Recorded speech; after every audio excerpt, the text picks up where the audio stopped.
Hello everyone, welcome back my YouTube channel. नमस्कार दोस्तों, आप सभी का फिर से एक नई वीडियो पर हार्दिक स्वागत करता हूं। दोस्तों, आज की वीडियो में हम जानेंगे कि आप यूपी पुलिस होमगार्ड के फॉर्म को कैसे भरेंगे। मैं आपको इस वीडियो में OTR से लेकर फाइनल प्रिंट तक इस फॉर्म को भरकर आपको दिखाऊंगा, ताकि आप इस वीडियो को देखकर अपना यूपी होमगार्ड के फॉर्म को बहुत ही आसान तरीके से भर सके। तो दोस्तों ध्यान दीजिएगा, आप अपने मोबाइल या लैपटॉप से गूगल पर आएंगे और लिखेंगे UPPRPB। फिर इसके बाद सर्च करेंगे। सर्च करने के बाद फिर आपको स्क्रीन पर कुछ इस प्रकार का लिखा हुआ दिखाई देगा। आप पहले वाली line Uttar Pradesh police requirement promotion board पर क्लिक करेंगे। क्लिक करने के बाद फिर आप उत्तर प्रदेश पुलिस भर्ती की ऑफिशियल वेबसाइट पर आ जाएंगे। इसके बाद आपको राइट साइड में यूपी होमगार्ड की भर्ती के लिए नोटिस लिंक देखने को मिलेंगे। आपको उत्तर प्रदेश होमगार्ड के पदों पर एनरोलमेंट 2025 के अंतर्गत आवेदन हेतु लिंक पर यहाँ पर क्लिक करेंगे। क्लिक करने के बाद फिर आपकी स्क्रीन पर कुछ इस प्रकार का शो हो जाएगा। इसके बाद दोस्तों आप यहाँ पर ओके करेंगे। ओके करने के बाद यहाँ पर 2-3 ऑप्शन दिखाई देंगे। अगर आपका OTR रजिस्ट्रेशन नहीं हो रहा है तो आप OTR करने के लिए रजिस्टर हेयर यहाँ पर क्लिक करेंगे। अगर आपका OTR पहले से ही हो रहा है फिर आप बराबर में दिए गए राइट साइड में आप यहाँ पर अपने अकाउंट को लॉगिन करके अपने यूपी होमगार्ड के फॉर्म को फिल कर सकते हैं। तो दोस्तों सबसे पहले हम OTR करेंगे। OTR करने के लिए रजिस्टर हेयर पर क्लिक करेंगे। दोस्तों ध्यान दीजिएगा, इस पेज का लिंक मैं इस वीडियो को डिस्क्रिप्शन बॉक्स में दे दूंगा। आप उस लिंक पर क्लिक करके डायरेक्ट इस पेज पर आ सकते हैं। दोस्तों ध्यान दीजिएगा, पहले वाले कॉलम में आप अपनी ईमेल आईडी को फिल करेंगे। दोस्तों आपको अपनी ही ईमेल आईडी फिल करनी है, किसी अदर व्यक्ति की ईमेल आईडी को मत फिल करना। आपको वो वाली ईमेल आईडी फिल करनी है जिस ईमेल का आपको पासवर्ड का भी पता हो। ईमेल आईडी भरेंगे। ईमेल आईडी भरने के बाद फिर आप जनरेट ईमेल OTP पर यहाँ पर क्लिक करेंगे। क्लिक करने के बाद आपकी ईमेल आईडी पर एक OTP कोड आया होगा। जो OTP कोड आपकी ईमेल आईडी पर आया है आपको उस OTP कोड को इस वाले कॉलम में फिल करेंगे।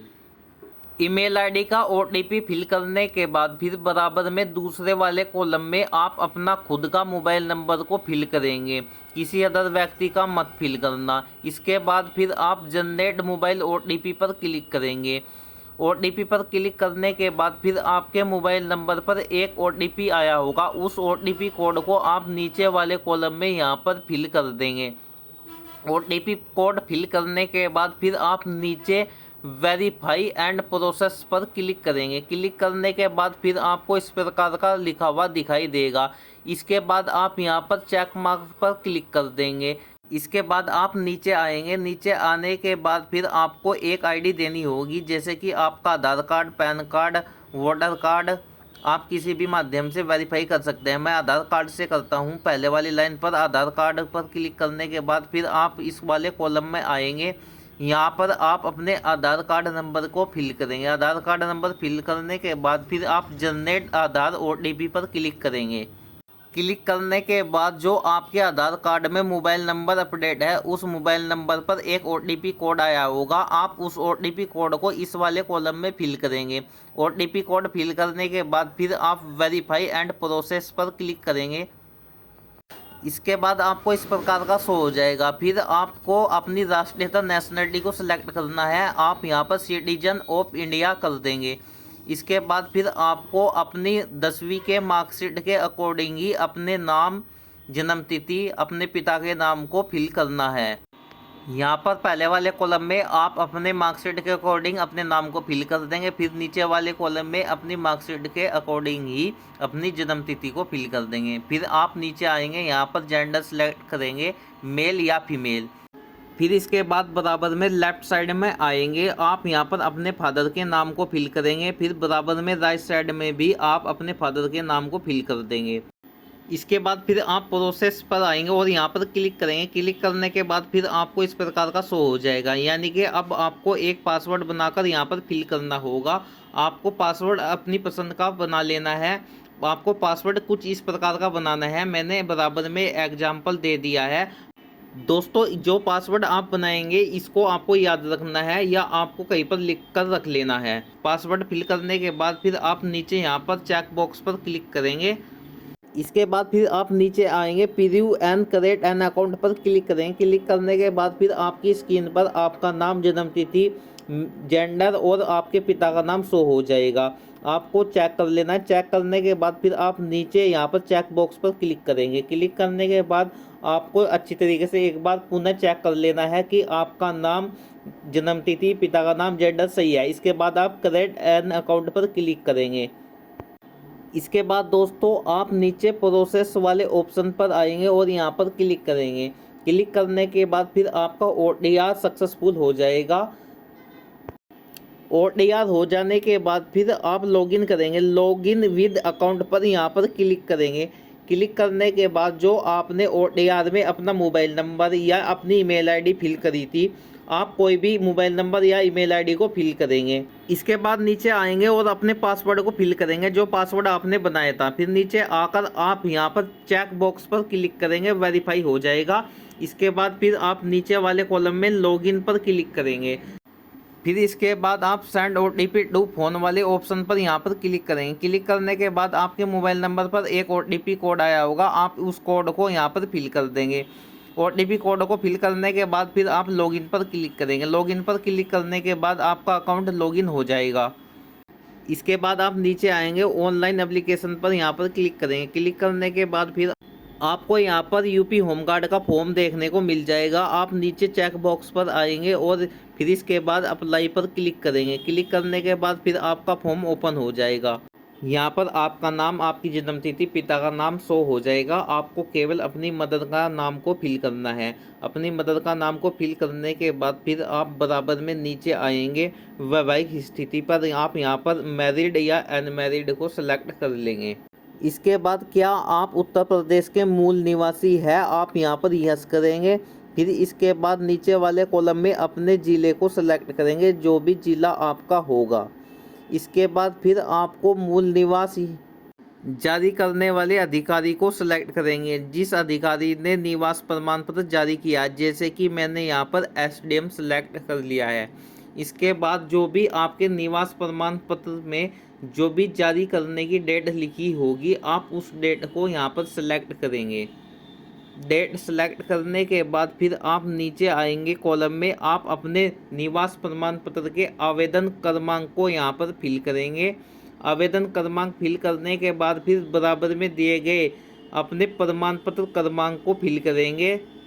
निवास प्रमाण पत्र का क्रमांक को फिल करने के बाद, यानी कि जो आवेदन क्रमांक के नीचे लिखा हुआ है उस क्रमांक को आप यहाँ पर फिल करने के बाद फिर आप नीचे आएंगे, अपनी कैटेगरी को सिलेक्ट करेंगे। आप जिस कैटेगरी में आते हो आप उस कैटेगरी को सिलेक्ट करेंगे, जैसे कि SC, SD, OBC या जनरल। अपनी कैटेगरी सिलेक्ट करने के बाद फिर आप यहाँ पर क्लिक करेंगे। क्लिक करने के बाद फिर आप अपने ज़िले को सिलेक्ट करेंगे, जो भी ज़िला आपका होगा उस ज़िले को आप सिलेक्ट कर लेंगे। जिला सेलेक्ट करने के बाद जाति प्रमाण पत्र जारी करने वाले अधिकारी के नाम को यहाँ पर फिल करेंगे, जैसे कि मैंने यहाँ पर तहसीलदार कर लिया है। फिर इसके बाद जो भी जाति प्रमाण पत्र में जारी करने की डेट लिखी हुई होगी, आप उस डेट को यहाँ पर सिलेक्ट करेंगे। दोस्तों ध्यान दीजिएगा, जो OBC कैटेगरी के व्यक्ति है उनको जाति प्रमाण पत्र 1 अप्रैल 2025 के बाद का लगाना अनिवार्य है। अगर आपके पास 1 अप्रैल 2025 के बाद का जाति प्रमाण पत्र नहीं है, OBC कैटेगरी वाले में अपने जाति प्रमाण पत्र को नया बनवा ले। जारी करने वाली डेट को सिलेक्ट करने के बाद फिर आप नीचे वाले कॉलम में अपने जाति प्रमाण पत्र के आवेदन क्रमांक नंबर को फिल करेंगे। आवेदन क्रमांक नंबर फिल करने के बाद फिर बराबर में दिए गए जाति प्रमाण पत्र के प्रमाण पत्र क्रमांक को फिल करेंगे। जो आवेदन क्रमांक के नीचे लिखा हुआ होता है उस प्रमाण पत्र क्रमांक को यहाँ पर फिल करेंगे। प्रमाण पत्र क्रमांक फिल करने के बाद फिर आप नीचे वाले कॉलम में आएंगे। यहाँ पर आपको अपना एड्रेस फिल करना है। आपको अपना एड्रेस सही से फिल करना है, जैसे कि आपका जिला, थाना और पिन कोड आपको सही से फिल करना है। फिल करने के बाद फिर आप नेक्स्ट आएंगे, नेक्स्ट पर क्लिक करेंगे। क्लिक करने के बाद फिर आपको इस प्रकार का शो हो जाएगा। इसके बाद आप यहाँ पर इस वाले कॉलम में भी आप यहाँ पर नो कर देंगे, फिर नीचे वाले कॉलम में भी आप यहाँ पर नो कर देंगे। इसके बाद फिर आप नेक्स्ट करेंगे। नेक्स्ट करने के बाद फिर आपको अपनी 10वीं की मार्कशीट की डिटेल को फिल करना होगा। जैसे कि पहले वाले कॉलम में आप अपने बोर्ड को सिलेक्ट करेंगे, आपने 10वीं किस बोर्ड से पास की है आप उस बोर्ड को सिलेक्ट करेंगे। जैसे कि मैंने यहाँ पर यूपी बोर्ड को सिलेक्ट कर लिया है। इसके बाद जो आपकी 10वीं की मार्कशीट के नीचे पासिंग डेट लिखी हुई है, आप उस डेट को यहाँ पर सिलेक्ट करेंगे। डेट सिलेक्ट करने के बाद फिर अगले वाले कॉलम में आप अपने 10वीं के मार्कशीट पर जो रोल नंबर लिखा हुआ है उस रोल नंबर को आप इस वाले कॉलम में फिल करेंगे। रोल नंबर फिल करने के बाद फिर अगले वाले कॉलम में अपनी 10वीं की मार्कशीट प्रमाण पत्र क्रमांक नंबर को आप यहाँ पर फिल करेंगे। प्रमाण पत्र क्रमांक फिल करने के बाद फिर आप ऐड वाले ऑप्शन पर क्लिक करेंगे। ऐड करने के बाद आपकी 10वीं की डिटेल यहाँ पर ऐड हो जाएगी। इसके बाद आप नेक्स्ट वाले ऑप्शन पर आएंगे और नेक्स्ट पर क्लिक करेंगे। क्लिक करने के बाद फिर आपको अपना जाति प्रमाण पत्र, निवास प्रमाण पत्र, 10वीं की मार्कशीट अपलोड करनी होगी। सभी डॉक्यूमेंट्स फिल करने के बाद आप व्यू आइकन पर क्लिक करके आप चेक भी कर सकते हैं डॉक्यूमेंट सही अपलोड हो गए या नहीं। इसके बाद आप नीचे आएंगे, अपने फ़ोटो को लाइव कैप्चर करेंगे। लाइव कैप्चर करने के लिए आपको अपना लाइव कैमरा ओपन करना होगा। आप अपने मोबाइल फ़ोन से बड़ी आसानी से कर सकते हैं। लाइव फ़ोटो अपलोड करने के बाद फिर आप अपने सिग्नेचर को अपलोड करेंगे। सिग्नेचर को आपको अच्छे से चेक करके ही अपलोड करना है। इसके बाद आपको चेक कर लेना है फ़ोटो सिग्नेचर सही से अपलोड हो गए हैं। इसके बाद फिर आप नेक्स्ट वाले ऑप्शन पर आएंगे और नेक्स्ट पर क्लिक करेंगे। क्लिक करने के बाद फिर आपको इस प्रकार का शो हो जाएगा। इसके बाद आपसे पूछा गया है कि क्या आपके पास एनसीसी सर्टिफिकेट है या नहीं। अगर आपके पास है तो आप यस करेंगे, अन्यथा आप यहाँ पर नो कर देंगे। इसके बाद आपको अगले ऑप्शन में पूछा गया है कि आपके पास स्काउट गाइड का सर्टिफिकेट है या नहीं। अगर है तो यस करेंगे, अन्यथा आप नो करेंगे। इसके बाद फिर आपसे पूछा गया है अगर आपके पास आपदा प्रमाण पत्र है तो आप यस करेंगे, अन्यथा यहाँ भी नो कर देंगे। अगर आपके पास ड्राइविंग लाइसेंस है तो आप यस करेंगे, अन्यथा आप इस वाले ऑप्शन में भी नो कर देंगे। इसके बाद आप नीचे घोषणा वाले ऑप्शन पर आएंगे। नीचे जितने इंस्ट्रक्शन दिए गए हैं इन पर चेक बॉक्स पर आपको सभी पर क्लिक कर लेना है। इसके बाद फिर आपको नीचे आना है। अतिरिक्त विवरण वाले ऑप्शन पर भी आप सभी पर चेक बॉक्स पर आपको क्लिक कर लेना है। इसके बाद आप नीचे आएंगे, अपने प्लेस को फिल करेंगे। आप यहाँ पर अपने ज़िले का नाम को भी फिल कर सकते हैं। इसके बाद फिर आप प्रूव एप्लीकेशन वाले ऑप्शन पर आएंगे और यहाँ पर क्लिक करेंगे। इसके बाद आपकी स्क्रीन पर आपका पूरा फॉर्म शो हो जाएगा। आप अपने फॉर्म को अच्छी तरीके से चेक कर लेना है। चेक करने के बाद फिर आप नीचे आएंगे और सबसे नीचे आप चेक बॉक्स पर क्लिक करेंगे, फिर सबमिट पर क्लिक करेंगे, फिर दोबारा सबमिट पर क्लिक करेंगे। क्लिक करने के बाद फिर आपका फॉर्म सबमिट हो जाएगा। इसके बाद आपको अपने फॉर्म की फ़ीस पे करनी होगी। फ़ीस पे करने के लिए आप आगे पे ऑप्शन पर क्लिक करेंगे। फ़ीस ऑनलाइन पे करने के आपको कई प्रकार के ऑप्शन मिल जाएंगे। आप कोई भी एक माध्यम से फ़ीस पे ऑनलाइन कर सकते हैं। फ़ीस पे ऑनलाइन करने के बाद आपकी स्क्रीन पर सक्सेसफुल फ़ीस शो हो जाएगी। इसके बाद आप अपने फॉर्म का प्रिंट निकालने के लिए आप प्रिंट व्यू आइकन पर क्लिक करेंगे। क्लिक करने के बाद आपकी स्क्रीन पर आपका पूरा प्रिंट शो हो जाएगा। आप अपने प्रिंट को प्रिंट कर सकते हैं या आप इसको सेव कर सकते हैं।